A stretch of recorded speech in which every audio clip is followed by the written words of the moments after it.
What do you get when you mix Mirror's Edge with Amnesia? Well, you get the best horror indie ever made, 2013's Outlast. A game that changed a decade of horror. You're probably wondering, how did Outlast change a decade of horror? Surely the Let's Plays on YouTube cemented the game on the ground. That is the case. However, the honest truth is that this game was released right when the PS4 did. As a PS Plus game. I mean, this game looked out. And that's not dishonoring it because it's freaking amazing. Its lucky jumpstart got it into the hands of thirsty horror fans waiting for a good scare. So without further ado, let's talk about Outlast.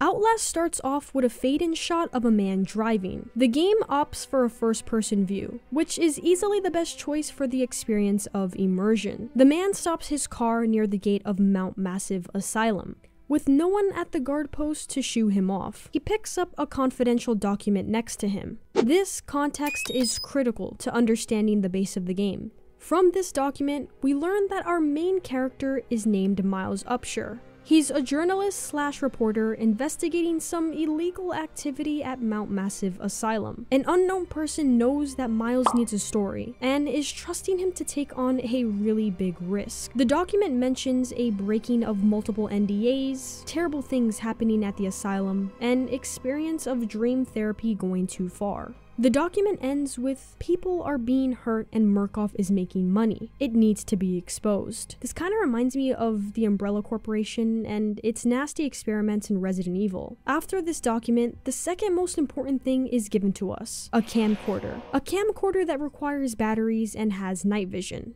Oh god, that doesn't sound so good. Miles gets out of his car and the player finally gets to take control of the game. We now get to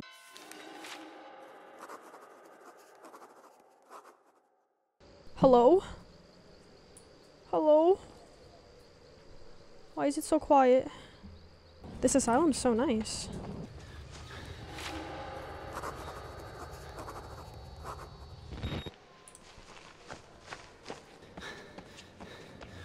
Just kidding. Before going headfirst exploring this asylum, knowing the backstory of this creation first is only fitting. Located in Montreal, Canada, is an independent studio named Red Barrels. Founded by Philip, Hugo, and David in 2011, after the creation of their company, they started to work on a project titled Outlast. Even with the team's impressive background, investing in a single-player indie game was risky and not an interest for big companies.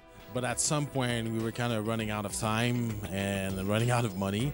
So we had to start using our own guts to finish the game. Because of this, the team went 18 months without a salary. The team consisted of only 10 people. Their dedication and determination kept them going. Eventually, the team was able to acquire $1.36 million from investors. And with no money left, Outlast was ready to go. And it succeeded. The game was released on PC in 2013, and would get a PS4 release in 2014. Outlast would sell a staggering 4 million plus copies, marking its name in the history books. With that said, let's get back into the game. After zooming into that creepy window, and essentially making a run for it already, Miles needs to find another way in. If you're wondering what Miles looks like, keep wondering because he's never been shown. This picture is fan-made, and this picture is an official build.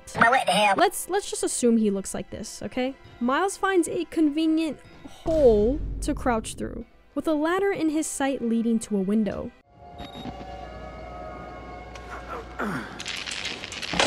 Oh hell no! This is that first rush of fear the player is gonna get. After another little jump scare and shimmying through bookshelves, you come across another document. This document names a patient Billy. We'll mention more about him later. I don't know if this will make the game feel scarier, but Mount Massive Asylum is based on a real place, the Richardson Olmsted campus in Buffalo, New York. It actually used to be a hospital for people with mental illness. Miles is forced to jump through a bloody air duct and climb his way through.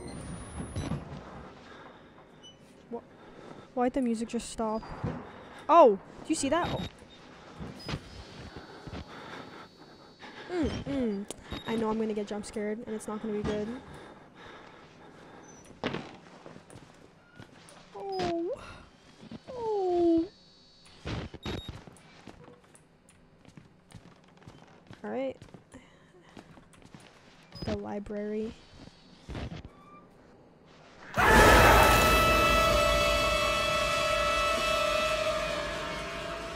In my book, this is officially the first jump scare the game throws your way, and it's a perfect introduction. I don't know if you were around during the Outlast era, but I remember seeing that viral IGN video of workers losing their shit at this part. I wish I would have watched that video first so I could have gotten a heads up. After walking through this creepy library with hanging bodies and decapitated heads, a soldier, pitchforked by a pole, has some final words.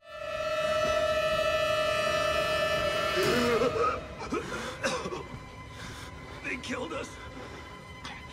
You got out. The variants.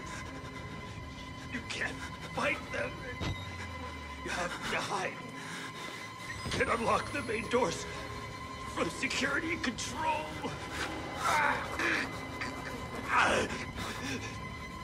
You have to get the fuck out of this terrible place. Here we learn that we'll be facing variants of enemies going forward. But fear not, we can escape if we open the front door from the security room. Oh, what the hell is that? What the hell is that? Nope. Nope. Little pig.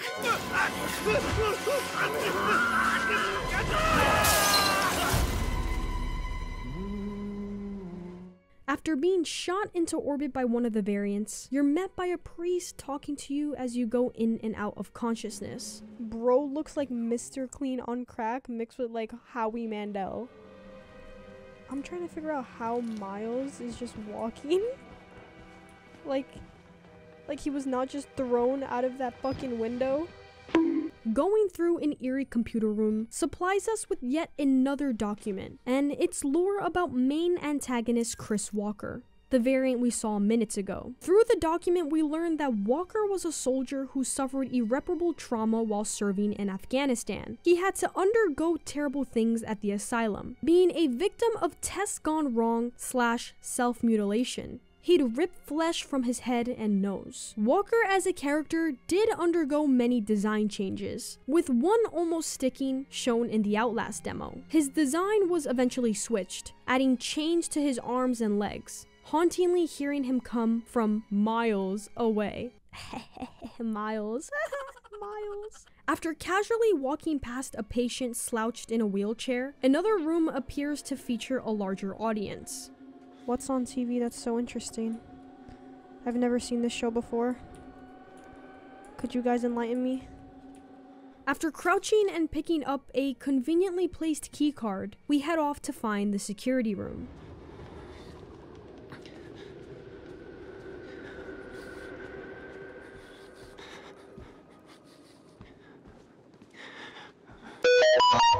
Miles explores the area and finds another document to read. The document goes into more detail on this Walrider project and how dangerous yet profitable it is. It's also worth mentioning that a lot of the patients don't have families that care, so them being guinea pigs to the morphogenic engine therapy is okay. Before we open the door, we must go over something first.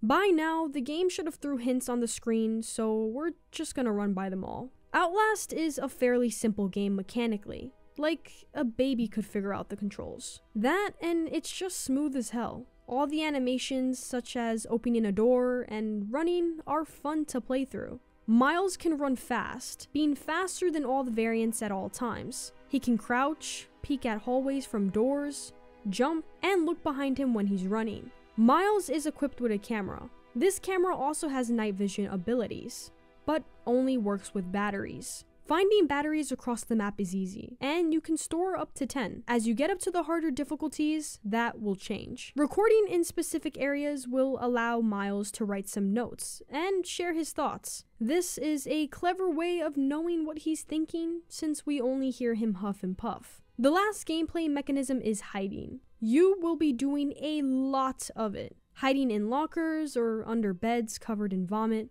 That is your only way of survival and getting out of these chases. Unless you're goated like me at the game.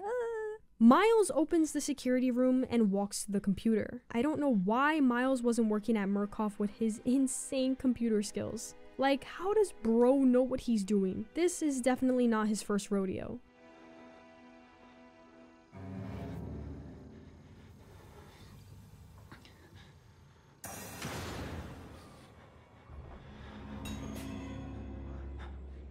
We learned that this priest guy is clearly not on our side for turning off the lights. Let's introduce Father Martin, the patient that turned to God. While we don't know much about Martin now, he inherently becomes your tour guide of the asylum, sometimes helping you or really screwing you over. After the power goes out, Miles is instructed to hide in a locker. The hiding begins. An unknown tries breaking the door down. Well, actually, we know damn well who it is because of those loud-ass chains on his legs. Can I please get a waffle? Will I die if I just run out? Oh my god. Oh. Oh, hello. No, please don't. Please don't. Please don't. Please don't. Please don't. Oh.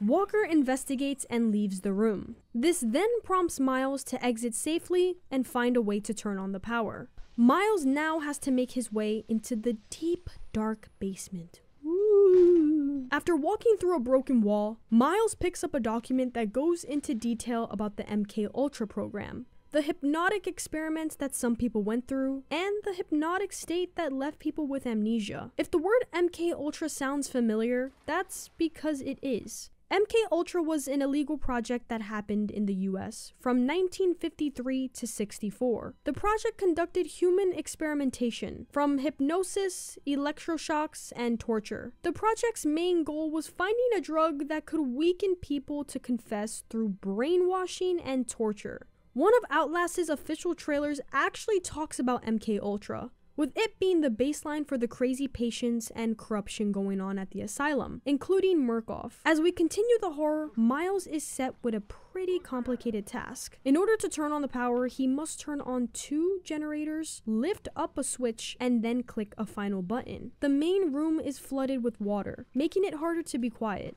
Turning on the first generator is actually pretty easy, until it turns on, of course, and you start to hear a door outside break. Oh shit. Oh my god. Hello, sir. Wait, it looks like he has one eye. We're in the clear. Okay, wait, I'm gonna trap him. I'm gonna trap him. I'm gonna trap him. Oh, got his ass. Got his ass. Okay, cool, cool, cool, cool.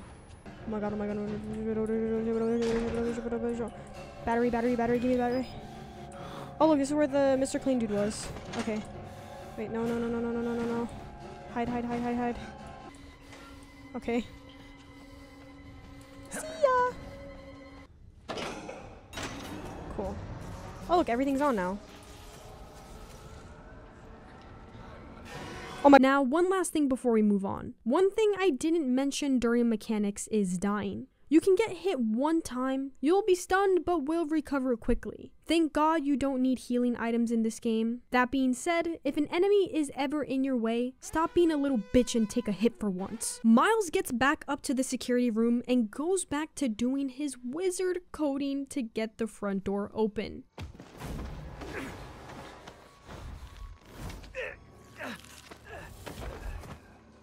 I'm sorry, my son. I didn't want to have to do this to you. But you can't leave. Not yet. There is so much yet for you to witness. Will you see it? Can you? Our Lord, the Wall Rider, tearing his truth into the unbelievers. The only way out of this place is the truth. Father Martin is here harassing Miles again, and even worse, he drugs him. He mentions his Lord the Walrider, which is the name of the project going on at Murkoff. The translucent figure is clearly not Chris Walker, so right now the main assumption is that it's Billy, someone who was tested on that we read about in an earlier document. All doors will open before you.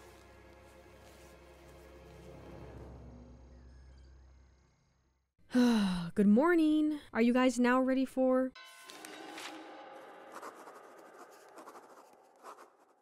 Miles wakes up with his camcorder in a psych room, very on point, surprisingly unharmed. After looking around the room for a bit and taking notes, a variant lets him out of the locked room. Walking outside leads you to the prison block. Here we have variants that aren't harmful to Miles. Some are walking into the abyss, one hitting his head on the wall, some just standing stuck in their rooms. It's really a sad sight to see.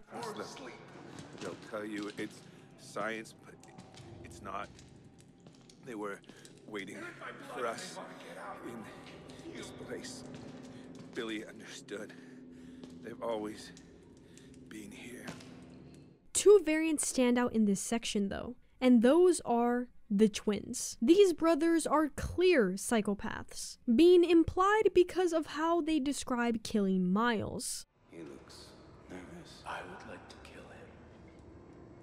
As would I. The preacher asked us not to. It would be impolite. The twins seem much calmer than other variants, and walk around fully nude all the time. They carry machetes as a weapon, and their disfigured faces imply they've been inbred. The concept for these two were actually based on real twins with genetic disorders. However, the twins can be easily tied with the unfortunate human twin experiments in 1942, which tortured twins under the disguise of research. We try to open some doors downstairs, but only one has an exit gap. Jumping up to an open space greets you with, YouTube please don't demonetize me, a man being naughty with a dead corpse, then proceeding to yell at you after interrupting him. Oh, these people are crazy. The fact that he had an audience too but had a problem when I looked, since Miles doesn't talk, his personality comes from his notes. After seeing that, he claims dying is not even the worst thing that can happen to him here. Is this what Father Martin wants him to witness? We now shimmy through a ledge, get cleaned, and run into another document. Father Martin lore alert. We learn that he liked to finger paint, and it actually seemed to help his mental health. His doctor begs to not cut the art program, since it's probably cheaper than giving patients pills. Also, why am I only realizing now that Martin's outfit is a straitjacket converted into a priest outfit? How clever is that? Miles proceeds down the drain as stated, only to intervene with a variant killing a guard. Can I say hi? Ow! Oh. Oh.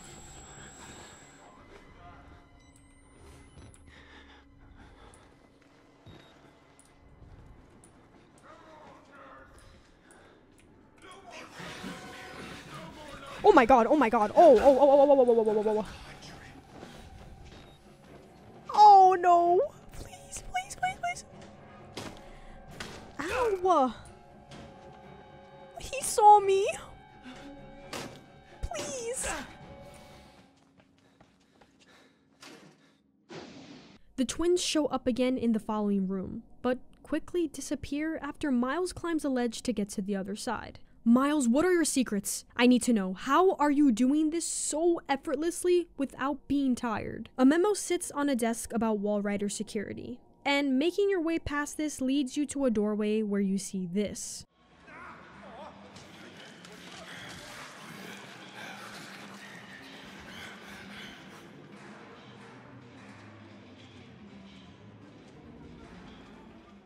Miles finds a keycard leading to another hall, not before the twins block both the front and back of the hall, forcing Miles to quickly exit through an open window, fully aware of the risk of falling stories down. The next document is a death certificate for Dr. Wernicke, the name previously mentioned in a note about him being the center of it all. Yet, he's been dead for 10 years. This can't be possible. Miles finds another door that needs to be unlocked. Only this time, finding the unlock button is fairly easy.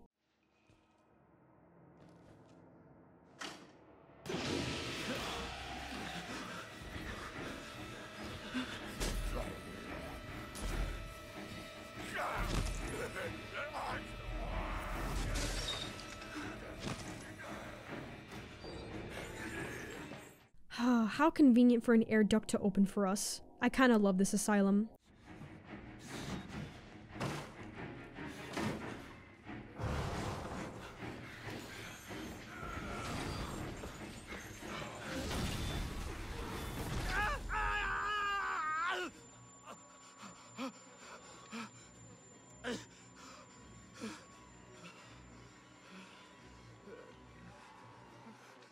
Oh god, I can't imagine the heinous smell coming from those perished bodies. Miles, of course, freaks out, then goes about his day, as per usual. We quickly escape from Walker's grasp and enter the room where we saw that beheading.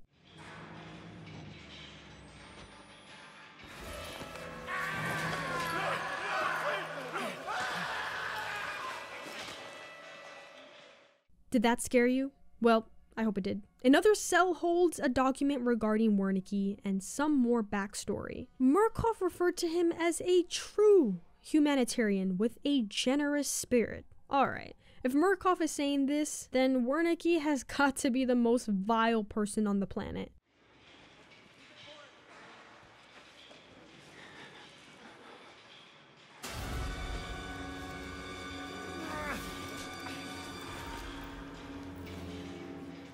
That had to have scared you. Please, be spooked. Jumping through a hole sparks fear in Miles as he witnesses a black figure wisping away. The word Walrider plastered across the wall, with blood everywhere. I don't know, I think Walrider likes to make a good impression with his new guest. And then we make it to...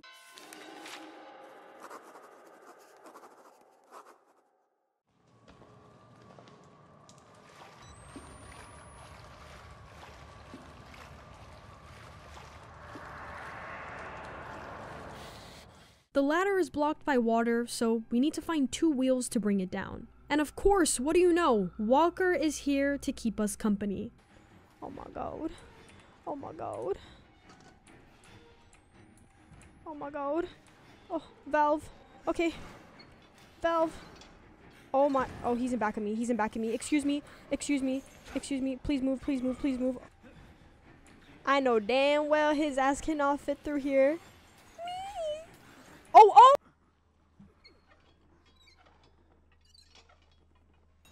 That wasn't bad. You don't have to be scared of me. I can tell we're the same. You still know it's real. The doctor's dead. You know that, right? Dr. Wernicke died before he even started working here. What kind of experiments does a dead doctor perform on living patients? That's the question.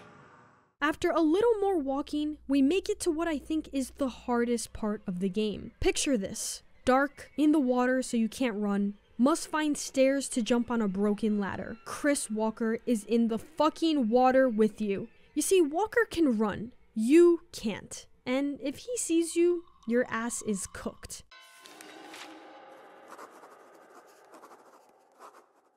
We're now at the halfway mark of the game. A few things to push, some bodies lying around. Pretty lame and quiet if you ask me. An open air duct leaves Miles into what appears to be an obvious trap.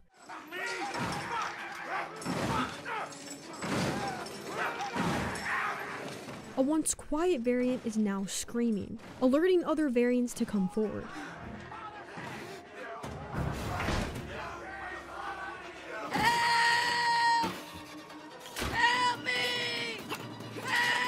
Miles just did some crazy ass parkour and quickly escapes by entering a dumbwaiter. Someone on the comm says he needs to get in it to live.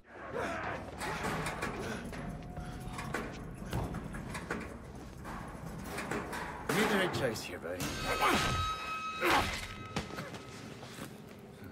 Hey, you're that bullshit priest's guy, aren't you? As a witness or whatever, you must be exhausted. Let's take a break, huh, buddy? The old 2-martini lunch? Have a little confab, blah blah. Wow. What the hell did Miles expect, in all honesty? So, this doctor, who's named Dr. Traeger, which we'll talk about in a brief moment, whims Miles away in a wheelchair, passing through helpless variants. Here we are then. Thanks so much for coming by. We'll begin your consultation in a moment. We'll just need a second to wash up and, Traeger finally stops us in the bathroom. Mind you, he's been blabbing to Miles all the way here, but I haven't been paying attention. Now I'm paying attention. He mentions Father Martin a few times. You know, I don't think he really likes that guy. Traeger starts playing around with some tools, threatening Miles' life. And that's what I'm here for. To make you believe. You paying attention? Don't pass out on me. There's still a lot for you to absorb.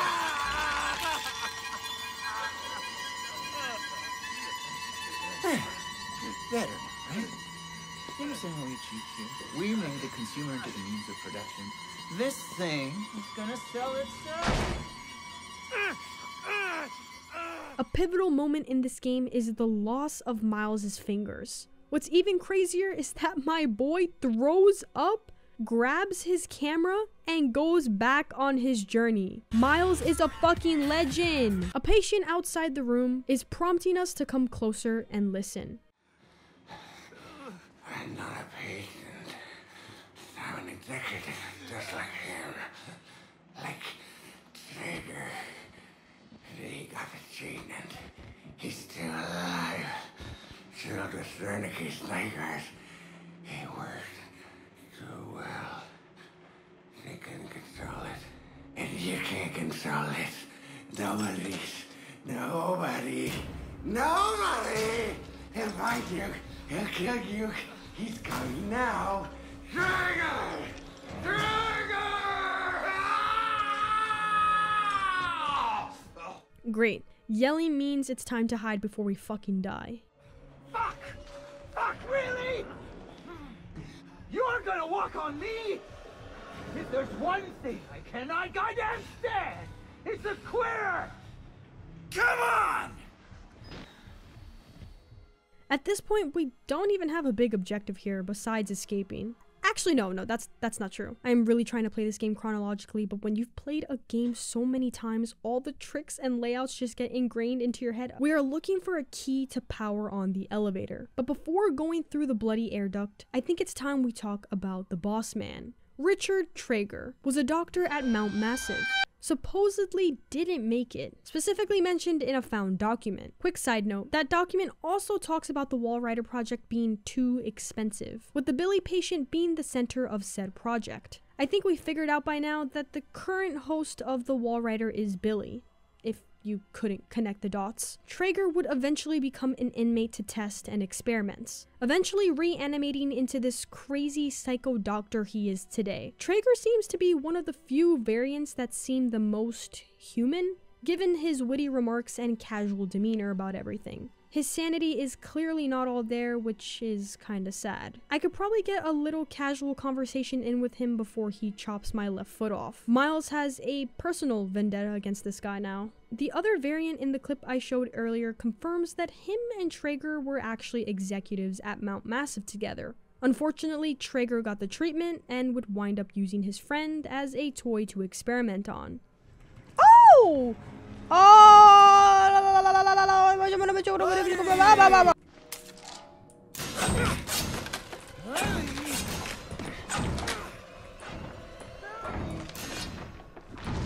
Okay, I'm just gonna make a run for it. We're free! We're free! Let's go! Let's go! We're free!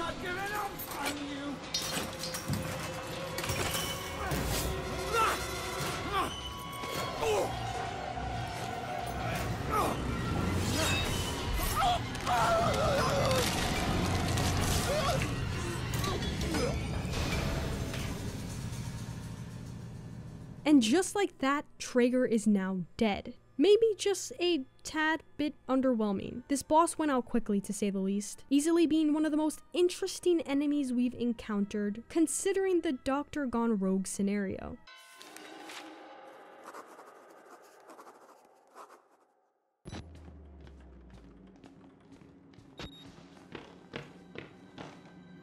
Thank God you survived. I feared that secular maniac would carve you up like the others. Meet me outside. We're close now. Do you guys smell that? It kind of smells like, oh my lordy lord, it's fire. Luckily easy to navigate, a variant sits in despair. I had to burn it. All of it. Murkoff took so much from us. Used us. Turned us into these things because nobody cares about a few forgotten lunatics. So let it burn. Burn the whole goddamn thing down. So yeah, the people in here were fucking crazy. But at the end of the day, they were people, forcefully turned into horrible monsters. Jumping over fire is not Miles's forte, so we must turn on the sprinklers to extinguish the fire. I don't even have to say it, but if you know this game, then you should already know we're gonna have to click 2 damn buttons to start the damn water. Oh, what's that I hear? Chris Walker making an entrance. Oh.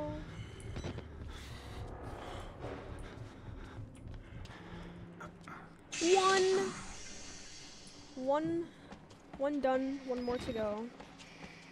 Can he jump? Can he jump? Oh! Oh!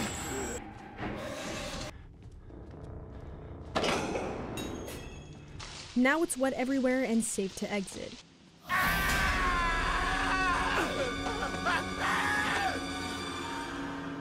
Oh, that had to have scared you, come on. Moving on brings us outside for a little while. The darkness and rain make it hard as shit to see anything, even with night vision. We find another conveniently placed key. Ah, look. Walrider making his presence known. Miles does a few jumps, skips, and hops to make it to another area. This area is not that hard to get through. It only feels that way because of the absurd number of variants sleeping around combined with pitch black hard rain. Oh. It's Walker.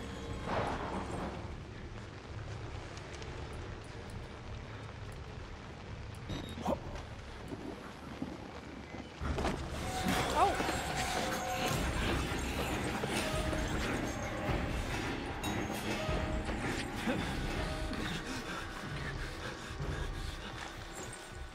This is a very nice pond to look at. Very bloody and red. Maybe I'm too morbid for this game. These bodies have to be from people who worked here, so I can't feel too bad about them. Miles records this moment by saying, "The blood smells like when you put a penny in your mouth as a kid." Now who the fuck ever did that, Miles? I didn't do that. I was too busy stuck in the...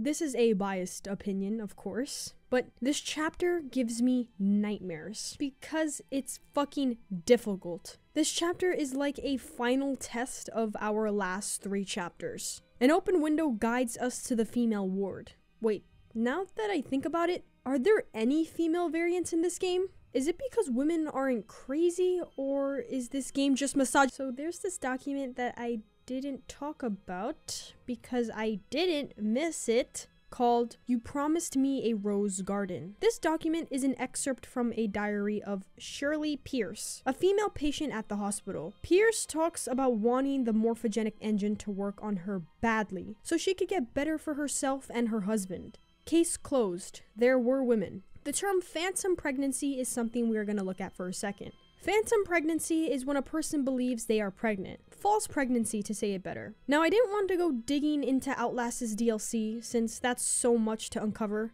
but I will note that there is a document in that game that talks about women and their bad reaction to the morphogenic engine, giving reasons as to why women aren't tested with the engine and men are. It needs those manly men cells. You can already see the decay of the ward and its prominent abandonment the asylum has left it in. Creepy Father Martin is here looking for bitches, Miles, behind a locked door. What's new? Fucker's supposed to be helping us but is terrified of us. Miles has no other choice than to go through the female ward and meet with Martin. Oh my god, that scared the shit out of me.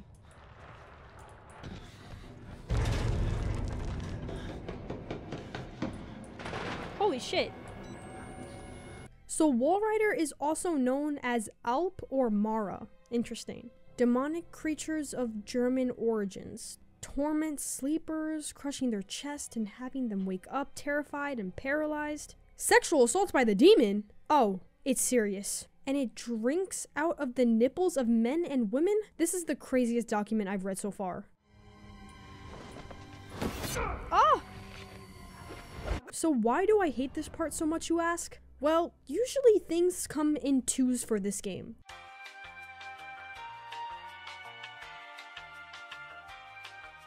This part, however, requires 3 chutes to open a baby elevator door. Stupid dumbwaiter, how the hell did they get his ass in there? The chutes are in 3 separate rooms. A few enemies are lurking around, but only one will chase you. I start with the left door since there's a slow variant in there. 1 chute down, 2 to go. The variant is running out of the next door, so we'll wait till he jumps over to mind game his ass. Chute number 2 is in sight, so I grab it, take a hit, and run to the final one.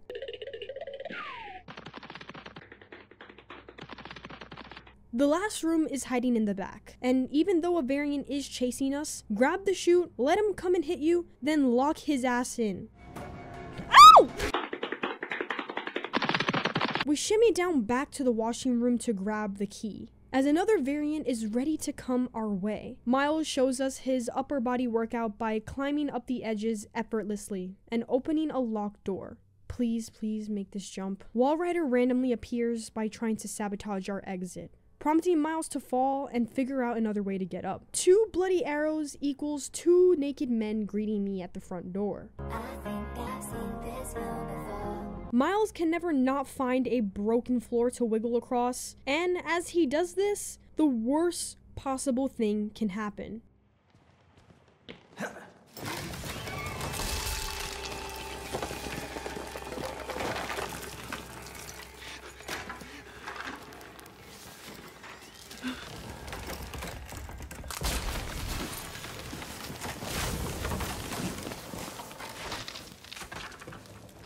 How is the game not over? What do we even do now? Die? For this segment, Miles becomes reliant on light. The segment being rather short since he realistically can only go so long without a camera. Plug a little weird, but he chill.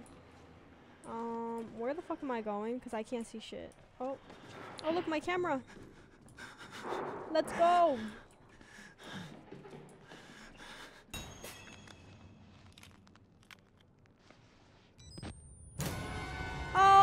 No!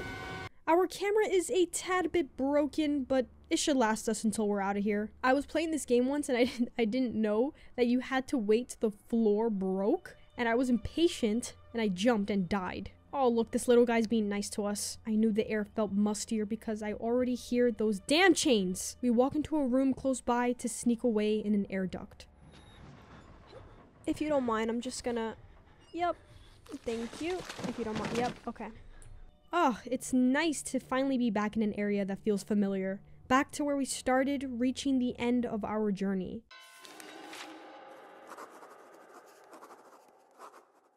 Our new objective is to find a key from the recreation hall. Recent documents bring up Billy and Dr. Wernicke again, mentioning his sick experiments with the morphogenic engine. This area is pretty tame to get through though. I know, are you surprised we aren't getting mauled to death for once? Before we continue, lore pit stop here. A video plays on the projector. The giant screen doesn't take away from the fact that this can be easily missed. A 25-year-old audio recording plays in the background. It's an interview with Dr. Wernicke talking about the terrible traits in disturbed people. The films are real. There was no alteration to the footage at all, no trickery? None. In June of 1943, you recorded 3 instances of spontaneous bleeding.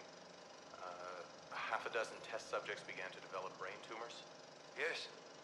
The autopsies revealed that the tumors were pure lead. Only a test subject who had witnessed enough horror was capable of activating the engine. Do you believe your test subjects achieved something supernatural? No. Do you think that they contacted something supernatural? Nothing is supernatural. Then what was it? You said Project Wallrider was a gateway. A gateway to what? Only a test subject that witnessed enough was capable of activating the engine? The government wanted to prey on humans considered disposable waste. And for what? Power? We grab the key, rekindle with the Naked Brothers one last time, and then make our way to the chapel. Wait, I actually thought that the other time was the last time we'd see the brothers, but only here you can actually get up close with them without being killed. The game forces the player to stay and watch the show, even disabling the running feature to amp up the cinematics. We haven't been this close to Father Martin since we were yapped from the top floor. Listening to Martin starts the show. The promise of the prophets was always freedom from death. And here it is. You will watch and record my death, my resurrection. And together we will be free. You are no longer in any danger. I fixed the elevator. It will take you to freedom. We will all of us be free.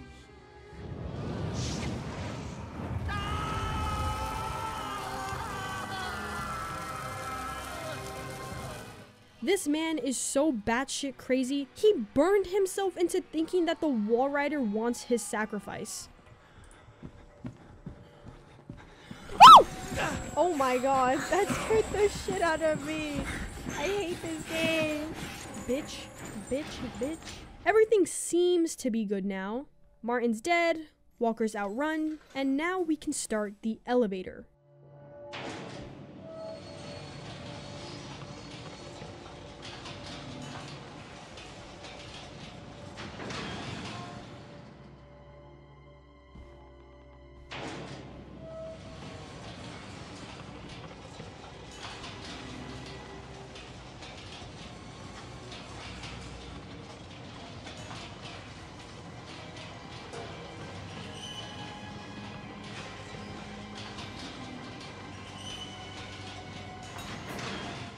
Fuck! Bro does not get time to rest. Once Miles leaves, he is never working again. I think we're finally at...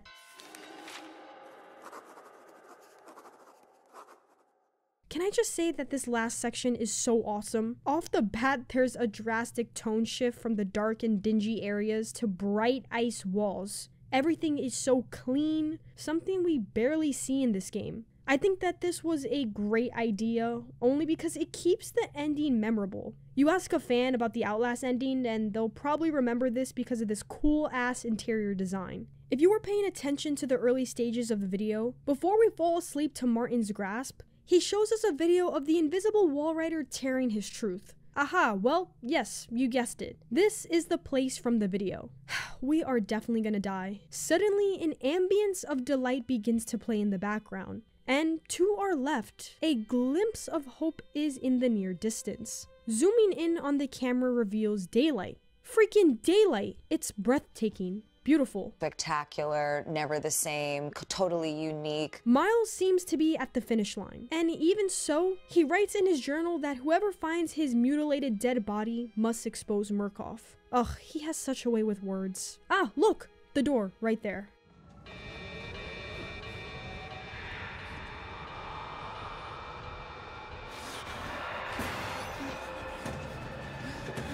Yes, how could I have forgotten? The one and only Wallrider, chasing us to our final tango. What makes it worse is that you can only see him with your night vision, and that shit hurts your eyes when you're in a lighted area.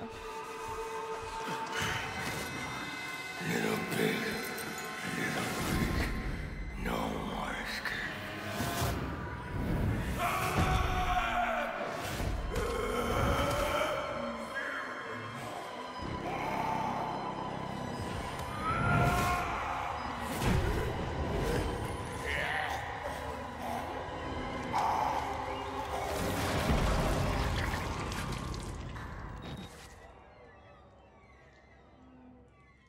And just like that, Walker is gone. I don't know if I expected him to die, to be honest. Kinda sad to see his annoying ass go. In that case, I'd like to stop for a bit and talk a little bit more about Walker before we move on. Walker was a troubled character. a variant that took part in various beheadings and murder. If you listen closely, Walker utters a sentence, "We have to contain it," even saying it at his death. What needs to be contained? I'm not saying that Walker is the hero in all of this. To an extent, he was trying to stop Walrider from finding a new host. For that, I praise him. Walrider leaves us alone for a bit after ending Walker, giving us a little bit of time to find another escape route. Finding us back at the original route, a secret door is now open. Holy shit, look who it is. Dr. Wernicke. Bro does not know how to die. Just kicking it down here, untouched, watching the chaos happen before his eyes. Wernicke explains the whole situation.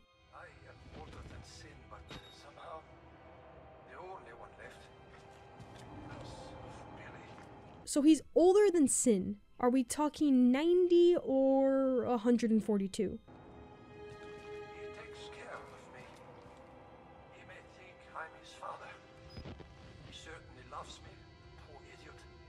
Now we know that Wernicke had a close relationship with patient Billy. I don't know if this is news for you, but Billy is a patient and Walrider is the host. Wernicke probably formed a close relationship with him, becoming a father figure with ill intention. Even so, Wernicke still uses him to host the Walrider for his therapeutic potential, marking him as the poor idiot. It warns of a nanohazard. Microscopic machines. Technology we have had for decades but never mastered. Murkoff discovered my research workaround. You must kill him.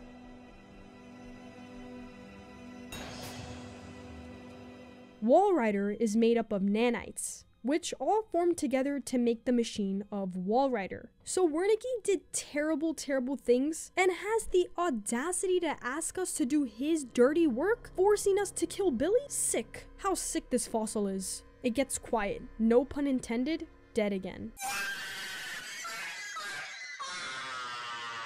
Empty areas, dead bodies, no one can hear you scream type of things. Oh, hey again, Walrider. Let me get out of your way. Look at these scary looking doors, slowly opening for some cinematic reveal. Wow. The villainy music playing in the background is really doing it for me. I'm guessing this is the main laboratory, given all the computers and the big ass sphere in the center of the room. Documents warning workers to understand that the Walrider is not God, but science. Martin should have found this note before ascending. So in terms of this giant bubble we have here, this is the center of it all. You can see these smaller bubbles were test subjects that were supposed to be put in. Some failed, some still active. This is probably Billy here. Let's kill his ass. Do not turn the valve.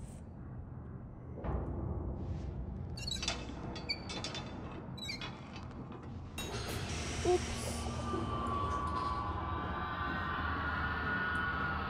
He did not like that. Oh my. How many stairs are there?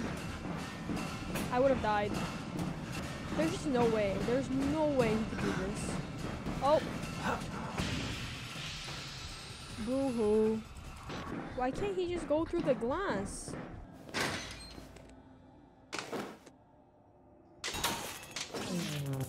How does he know which wires to disable?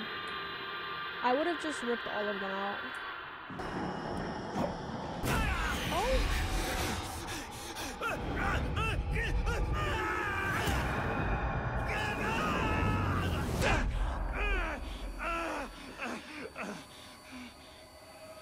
There's no way he survived that. There's just no way. He would have died.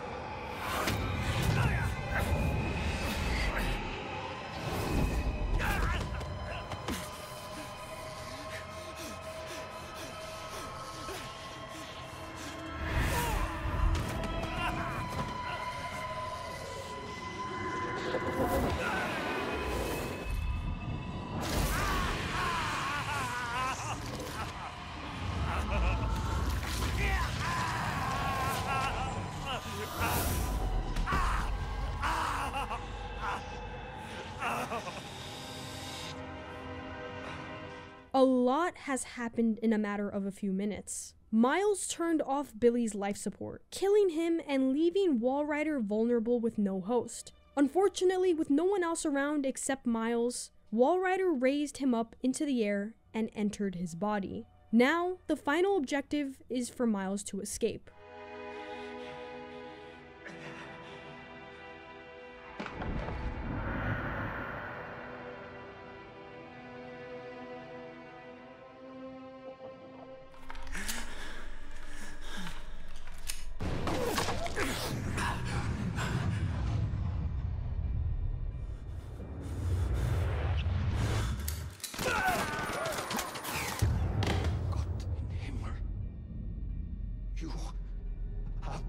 The host.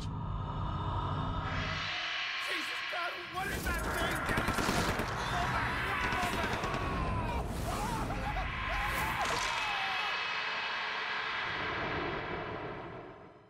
And there it is, the end of the game. Man, when I first saw this ending, I was pissed. I'm sure everyone who's played this game could agree with me. Miles went through all that just to die. This means all those recordings and notes are gone. Not to play devil's advocate, but I think Miles knew death was coming his way. And at the end, you can faintly hear Wernicke saying that Miles has become the host, marking Walrider free to roam anywhere. We don't see Wernicke die. The screen cuts to black with shooting and yelling sounds. And with the relationship that Billy and him had, maybe he's still alive, you know?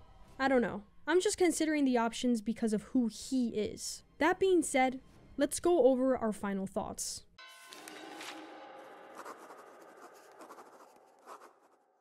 One of the essentials that this game has to offer is its dynamic range of sound design and music. From characters like Walker and Traeger talking to themselves when you're not around, the air ducts you go through as your weight presses on them, the blood and guts on the floor as you make each step. The team paid attention to detail for sound, to immerse the player as much as they could. For a game that requires so much hiding, hearing when an enemy left or is back will always be terrifying.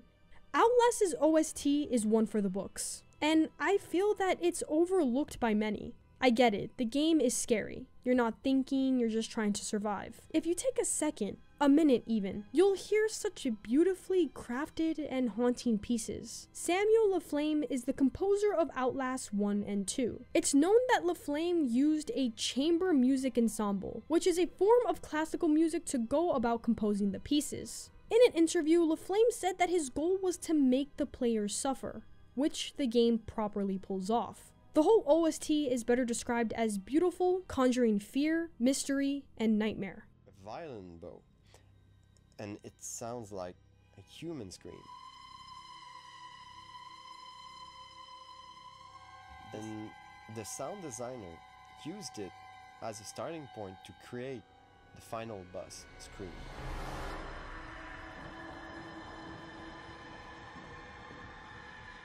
The runtime for this game is about 5 to 8 hours, depending on each player. The game has 4 difficulty levels: normal, hard, nightmare, and insane. The core differences between the levels are batteries. Normal allows you to carry 10, hard being 5, and nightmare and insane being 2. Enemies are slightly stronger in the harder modes, surviving attacks from smaller variants, but getting dissipated on the first try by Walker. If you do decide to play on Insane, just know that if you die, you have to start the game all over again. I'd like to take a few moments in this section to talk a little bit about myself and how much this game really means to me. Outlast is a very special game to me. When I first watched PewDiePie play it, I had to try it out for myself. I was scared shitless. I couldn't play this game in the daylight. It was really that bad. When I finished playing it, I became obsessed. I had already played dozens of horror games. This one scared me like no other.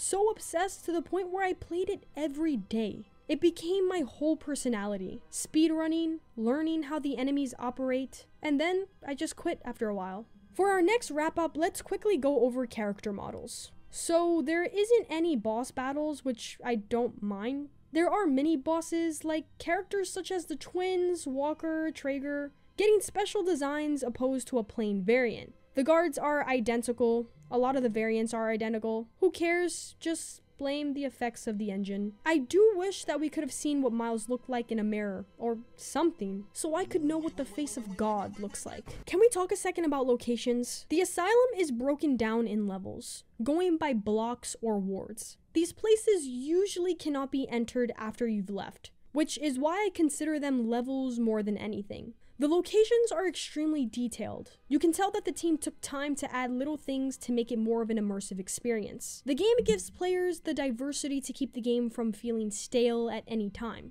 adding outdoor areas and places that all give a different vibe. The final kicker is the ending. Younger me was so disheartened by the ending. Now, after playing it again and understanding it better, I think it's perfect in a way. Miles coming alone with one little camera was a setup in itself. I don't know what bro expected, but the possibility of death was 99%. Miles' intention was always to expose Murkoff, and he succeeded, letting out a powerful alien for the world to see. I like that this ending is left open for interpretation, and coming up with your own theories. Throughout this video, we have scrubbed the story and gameplay of Outlast. Following the success of the game, a short DLC was released in 2014. That DLC takes place almost simultaneously between the first game's story, and answers a lot of questions for the fandom. That DLC needs a video of its own since it's so much lore to uncover. The series has expanded to the multiplayer scene to enjoy horror with friends. At the end of the day, Outlast will always be a special game to me. I know it's not everyone's cup of tea, especially for a horror game, but its charm and simplistic nature makes it stand out as one of the best indie horror games to date.